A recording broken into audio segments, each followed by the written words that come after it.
Lorsque je suis entré dans cette salle d'audience, ma fille Mélanie a laissé échapper un rire nerveux. Mon gendre, Grégoire Valois, a simplement secoué la tête comme si j'étais une blague pathétique. Mais le juge a levé les yeux. Son visage est devenu livide. Son marteau lui a glissé des mains tremblantes tandis qu'il murmurait un nom que personne dans cette salle ne connaissait. Le scalpel. Il me fixait droit dans les yeux. Ma famille pensait enfermer un vieil homme sénile. Il ne savait pas qu'il venait de déclarer la guerre à un fantôme. Tout a commencé par une insulte que j'étais censé ignorer. C'était un dimanche. J'étais assis au bout d'une immense table en acajou, dans leur propriété des environs de Versailles. Mélanie et Grégoire tenaient dans leur cour. « La piscine à débordement n'est pas négociable, Greg », disait Mélanie d'une voix tranchante. « Elle doit avoir l'air de se déverser directement dans le parc. » Grégoire, dans son costume sur mesure toujours trop ajusté, ne levait pas les yeux de son téléphone. « Ce que tu veux, chérie, dès que l'affaire de Bourgogne se conclut, tu pourras avoir une piscine remplie de champagne. » Il se vantait. C'est un coup à 9 chiffres garantis. Il parlait à travers moi, comme si j'étais un meuble hérité qu'on ne sait où placer. Je m'appelle René, j'ai 71 ans, et j'étais invisible. Depuis qu'Isabelle, mon épouse, était décédée il y a 10 ans, j'avais fait ce que je pensais être juste.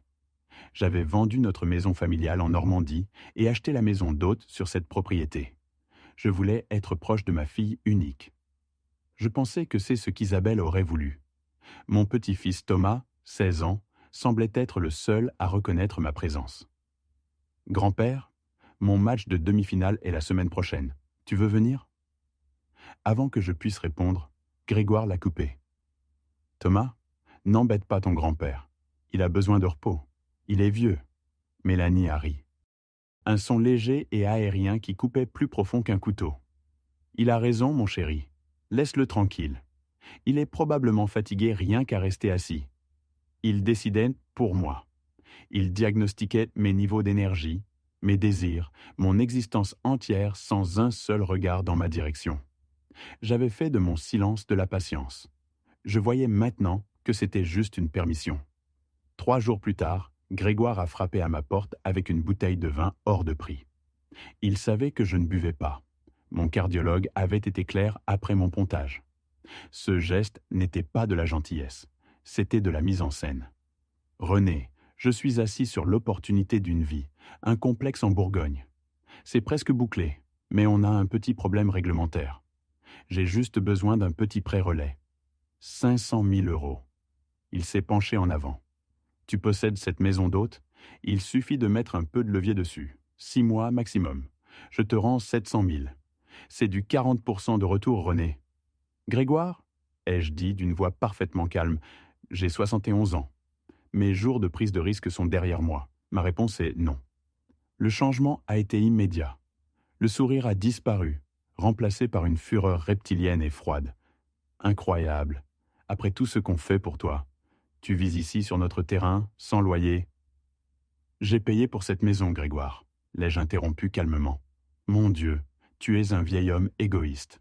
Ce qu'il ne savait pas, ou avait commodément oublié, c'est que lorsque j'avais acheté cette maison d'hôte, il y a 10 ans, j'avais également acheté les 2 hectares sur lesquels son manoir était construit.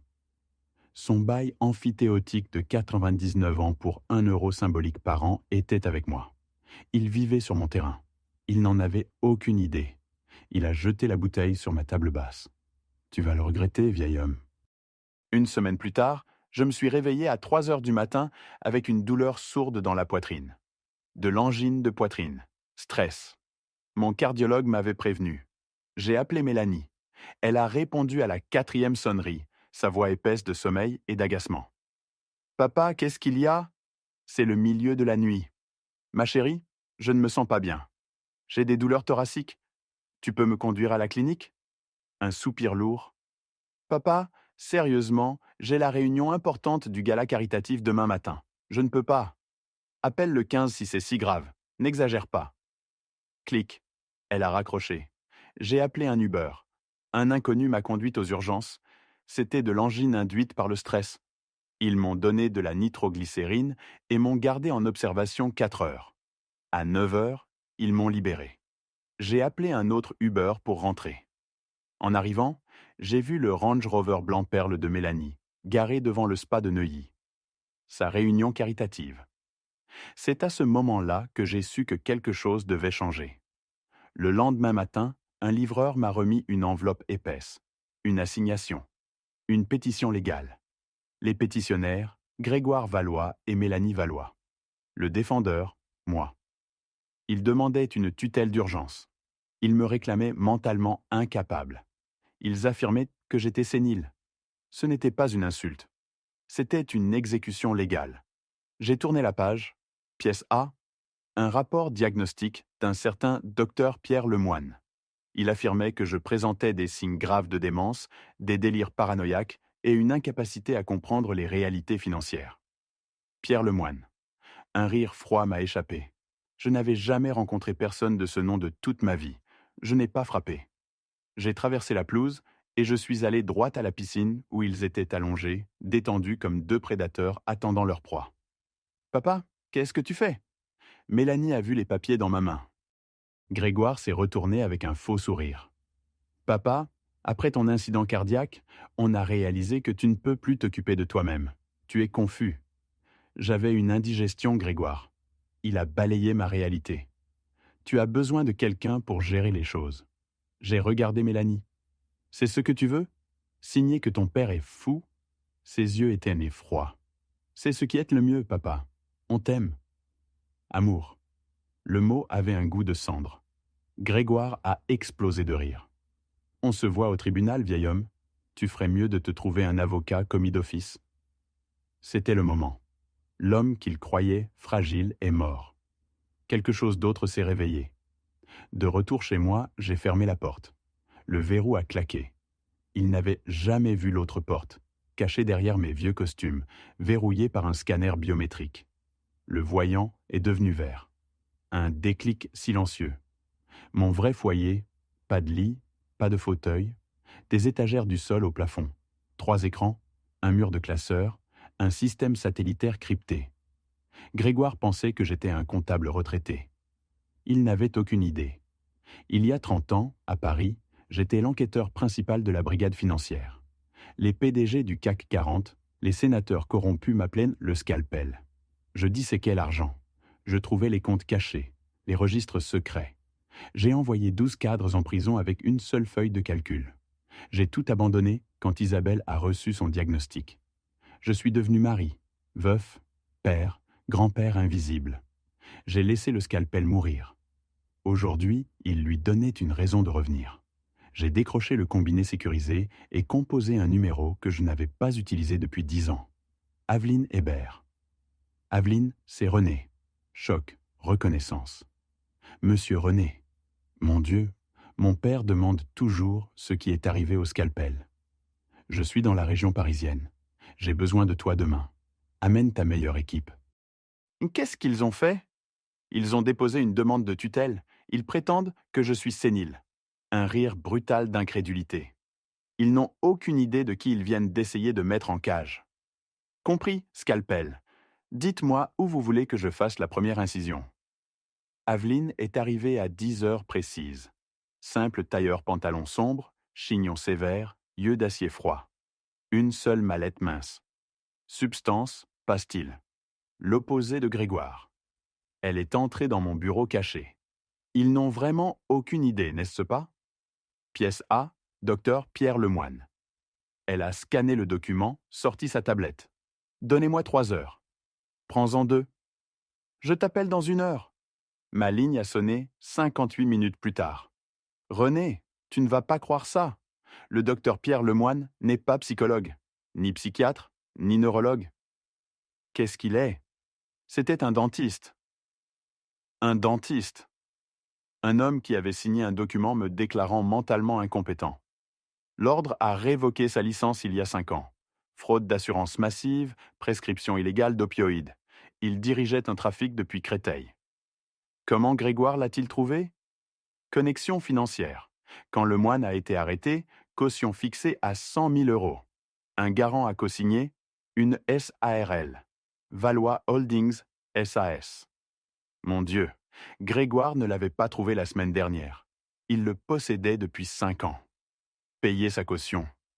Garder cet atout compromis en laisse pendant une demi-décennie, en attendant le jour où il aurait besoin qu'un médecin signe un papier. Ce n'était pas impulsif, c'était prémédité. Continue à creuser, Aveline. Je m'occupe des chiffres. J'ai fermé la porte. Le monde s'est rétréci à mes 3 moniteurs. J'étais un fantôme numérique sur le point de hanter chaque serveur de Grégoire. Il avait fait une erreur fatale, utiliser la même adresse email pour toutes ses SARL. gregvaloisa@hotmail.com. Un compte qu'il croyait mort. J'ai passé l'adresse dans les bases de données de la brigade financière. Porte dérobée jamais fermée. En 20 minutes, une touche. L'email était lié à une salle de données sécurisée avec Citadel Apex Capital. Des capitalistes vautours. C'était un bain de sang. L'accord de Bourgogne. Catastrophe catégorique. 50 millions d'euros perdus. Rapport falsifié. Entrepreneurs qui déposèrent des privilèges. Citadel Apex avait découvert. Email final, envoyé le lendemain de mon refus. Appel de capital. 5 millions d'euros. 10 jours ouvrables. S'il ne payait pas, clause de garantie croisée, tout serait saisi. Le manoir, les voitures, chaque centime. Une question froide s'est formée. Grégoire était en faillite. Où avait-il trouvé l'argent pour le procès? Les avocats exigent des provisions. Le docteur Lemoine aurait exigé du cash. Mon esprit est revenu au dîner. À Mélanie se vantant de sa charité. Le gala. La collecte de fonds. Mon cœur s'est serré. La Fondation Isabelle. Plusieurs millions d'euros pour financer la recherche sur le cancer. J'avais nommé Mélanie directrice. Je lui faisais confiance. J'ai appelé la banque à Genève. J'invoque mes droits de fondateur. Relevé complet des 12 derniers mois. 5 minutes. Ma boîte a sonné 3 minutes plus tard. Valeur totale, censée dépasser 3 millions. Le chiffre, 412 000 euros. Mon sang s'est transformé en glace. 150 000 euros à Valois Holdings. 80 000 euros à Ella Premier Events, société écran de Grégoire créée il y a 3 mois. J'ai cliqué sur l'échec scanné. La signature autorisant les transferts. Mélanie Valois. J'ai fermé les yeux. Pas de la faiblesse. De la complicité active. Elle volait de l'argent destiné aux patients atteints de cancer. D'un fonds nommé d'après sa mère. Pour financer l'attaque contre moi. Elle a cessé d'être ma fille. Elle est devenue l'ennemi. J'ai fixé la signature de Mélanie sur le chèque scanné. À ce moment-là, le chagrin que je ressentais, le choc, la tristesse profonde, tout ça n'a pas simplement disparu. Ça s'est évaporé, remplacé par quelque chose d'autre. Quelque chose de froid, tranchant et parfaitement clair. Le scalpel était de retour en chirurgie. J'ai décroché la ligne sécurisée. Aveline, elle a répondu à la première sonnerie. Changement de plan, Aveline? Quel changement de plan? Nous ne sommes plus en défense, ai-je dit. Nous n'allons pas réfuter leur cas. Nous allons les finir. Nous allons déchirer tout ça. Racines et tiges. J'en ai fini. Il y a eu un silence sur la ligne. René, qu'est-ce que tu as trouvé? La signature de ma fille sur des chèques de la fondation de ma femme. Ils ont utilisé l'argent d'Isabelle pour financer cette attaque. Mon Dieu, René. Garde ta sympathie, ai-je dit. J'ai besoin de données. Tu as trouvé le fonds vautour avec lequel il est au lit, celui qui est sur le point de l'anéantir. J'ai besoin de leur nom maintenant. J'ai entendu le clic rapide et précis de son clavier. Il est en défaut envers un fonds appelé Citadel Apex Capital. René, ces types sont des monstres. Ils ne négocient pas. Ils liquident simplement. Je sais exactement qui ils sont, ai-je dit. Et pour la première fois en une décennie, un sourire froid et mince a touché mes lèvres. Citadel Apex Capital. Je n'étais pas simplement familier avec le nom. J'étais familier avec l'homme qui l'avait construit de toutes pièces. Jacques Jim Callahan. Il y a 30 ans, Jim Callahan était juste un jeune trader arrogant et impétueux qui s'était empêtré dans le scandale de la société Enright. La SEC allait l'inculper.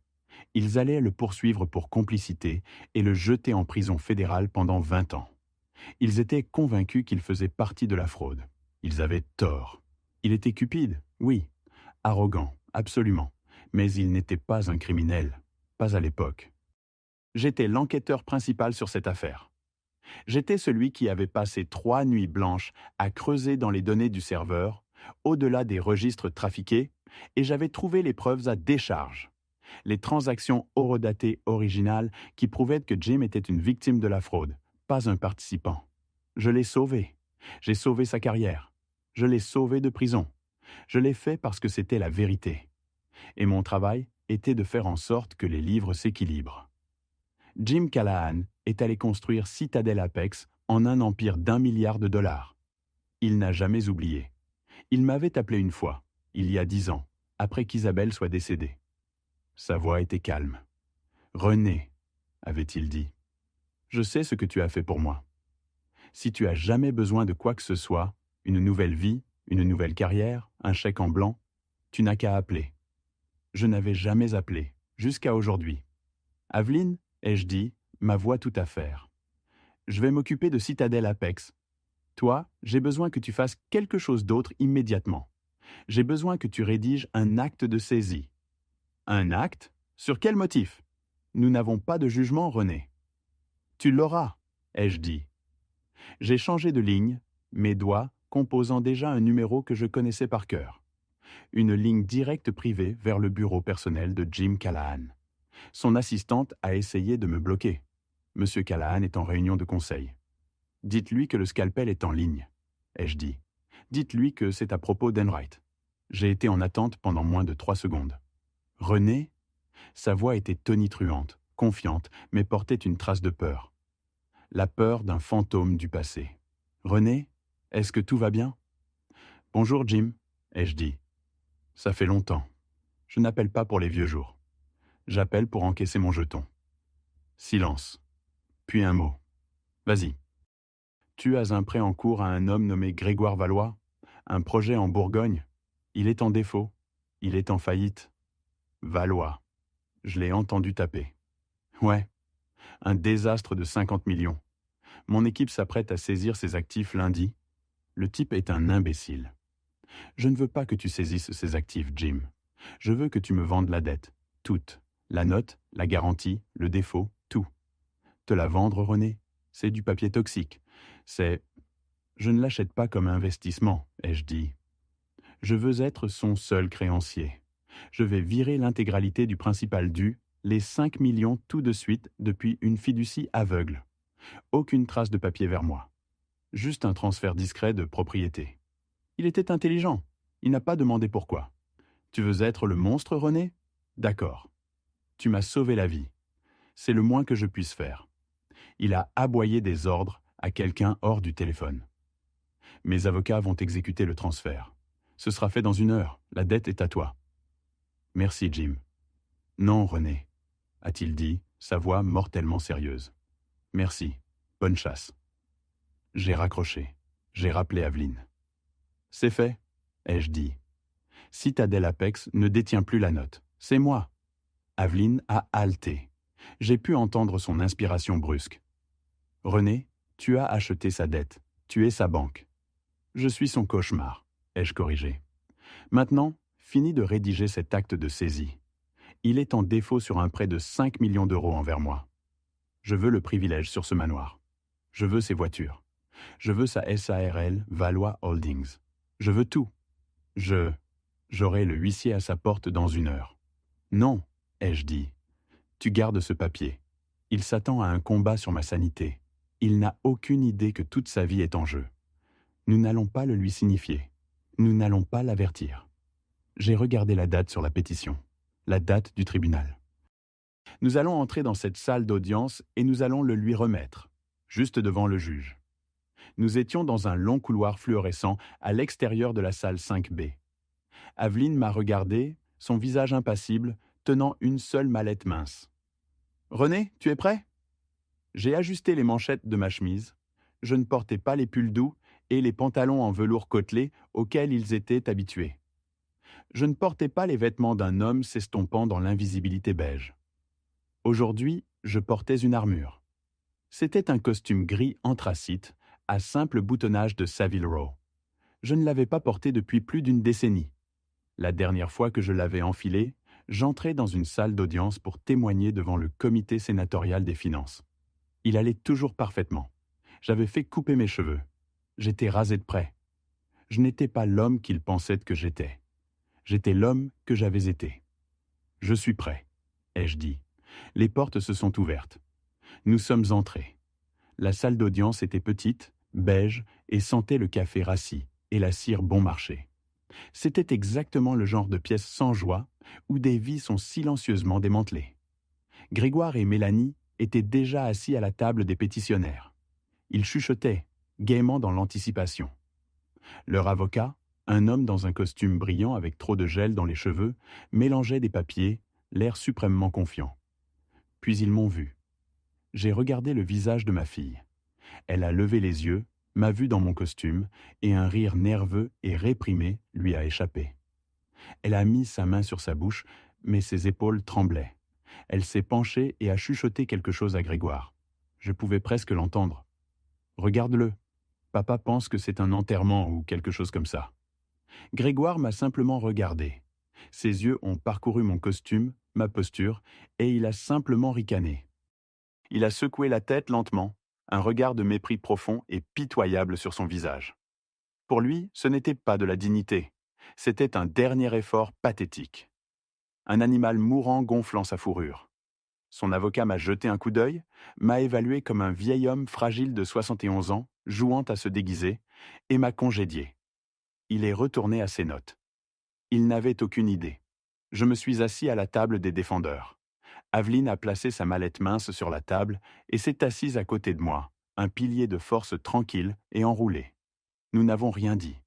Nous avons juste attendu. « Levez-vous » a intoné l'huissier, sa voix blasée. Nous nous sommes levés. Le juge est entré par une porte latérale, revêtu de sa robe, l'air fatigué. Il ressemblait à un homme qui avait vu trop et était payé trop peu. Il s'est installé dans son fauteuil haut, le cuir gémissant sous son poids. « Veuillez vous asseoir. » Il a mis une paire de lunettes à monture dorée et a pris le dossier du jour. Sa plaque nominative indiquait « Juge Jean Carmichael ». « Bonjour » a-t-il marmonné, sa voix monotone. « Nous sommes ici pour le premier point de l'ordre du jour. Affaire numéro 881B, concernant la tutelle de René. » Il a lu le nom, puis, comme le voulait la procédure, il a levé les yeux de ses papiers. Il a regardé par-dessus ses lunettes pour identifier le défendeur. Il m'a regardé droit dans les yeux. L'air a quitté la pièce. Le juge ne s'est pas simplement arrêté. Il s'est figé. Son visage, qui avait été un masque de bureaucratie fatigué, est devenu blanc, cendré. Ses yeux, agrandis par les lunettes, se sont écarquillés d'incrédulité. Le stylo à billes bon marché qu'il tenait lui a glissé des doigts. Il a claqué bruyamment sur le bureau en bois, l'écho résonnant dans la salle d'audience morte et silencieuse. Grégoire et Mélanie le fixaient, confus. Leur avocat a levé les yeux, agacé par l'interruption. La main du juge, celle qui avait laissé tomber le stylo, tremblait visiblement. Il me fixait, sa bouche légèrement ouverte. Il s'est penché en avant, s'oubliant dans le microphone col de cygne sur son bureau. Et dans une voix qui était censée être un murmure, mais qui a été captée et amplifiée, une voix de choc pur et non adultérée, il a dit une chose. « Mon Dieu, est-ce que c'est vraiment lui ?» Toutes les têtes dans la salle d'audience ont pivoté. Ils ne regardaient plus le juge. Ils me fixaient tous. Les visages de Grégoire et Mélanie étaient vides de confusion. Que se passait-il? Ce n'était pas dans leur plan. Je l'ai reconnu aussi. Oh oui, je l'ai reconnu. Jean Carmichael. Mais l'homme que je connaissais n'était pas un juge de 60 ans au visage las. L'homme que je connaissais était un procureur adjoint américain de 35 ans, terrifié, ambitieux et complètement dépassé. On lui avait confié la plus grande affaire de sa jeune carrière, la fraude de la société Enright, une maison de cartes d'1 milliard de dollars. Et il était en train de perdre. Son cas s'effondrait. Ses témoins vedettes étaient discrédités. Il était sur le point de perdre. Et ça aurait mis fin à sa carrière avant qu'elle ne commence. Jusqu'à ce que son témoin expert prenne la barre. J'étais ce témoin expert. J'étais l'homme qu'ils ont fait venir quand les chiffres étaient un enchevêtrement de mensonges. J'étais celui qui, en un seul jour, avait pris une fraude d'1 milliard de dollars et l'avait exposée sur une seule feuille de calcul pour que le jury la voie. J'étais celui qui avait envoyé 12 PDG et leurs comptables en prison. Jean Carmichael ne m'avait pas juste connu. Je l'avais fait. Je lui avais remis sa carrière sur un plateau d'argent. Le juge Carmichael avait le visage pâle. Il serrait les bords de son bureau. Il ne regardait plus un vieil homme sénile. Il regardait un fantôme de son passé. Il regardait l'homme qu'on appelait le scalpel. Il a finalement arraché ses yeux de moi et s'est tourné lentement, délibérément, vers la table des pétitionnaires. Il a fusillé du regard l'avocat souriant et élégant de Grégoire. « Maître, » a dit le juge, sa voix n'étant plus fatiguée, mais tranchante, froide et dangereuse. « Êtes-vous conscient de qui est votre défendeur » L'avocat, déconcerté, s'est levé. « C'est René, votre honneur, un retraité. » Le juge Carmichael a laissé échapper un souffle court et dur. Ce n'était pas un rire, c'était un avertissement. « Non, maître, » a-t-il dit, sa voix résonnant dans la salle silencieuse. « C'est René le scalpel. Bonne chance, vous allez en avoir besoin. »